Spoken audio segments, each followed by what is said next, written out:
les compagnies aériennes n'ont pas été à la hauteur cet été et ça leur a coûté cher. Oui, c'est une information Europe 1. Aurélien Fleureau du Service France s'est procuré le bilan de l'été de la société Air Indemnité.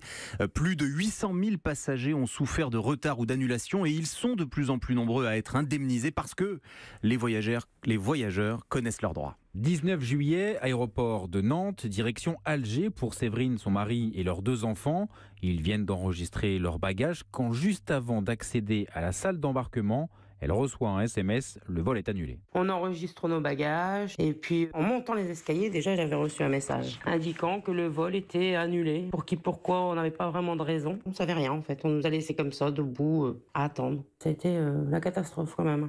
Et c'est un voyage, à savoir que nous on avait fait l'achat des billets depuis le mois de novembre 2017. C'était notre premier voyage en famille en plus, donc voilà. Et puis la grosse déception, quoi.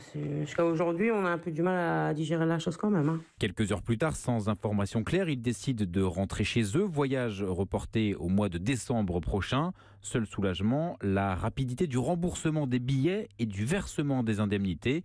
Dossier bouclé en moins d'un mois grâce au conseil de la société Air Indemnité qui a constaté cet été une hausse de 26% des demandes d'indemnisation, soit 153 millions d'euros à verser par les compagnies aériennes. Information signée Aurélien Fleureau du Service France d'Europe 1.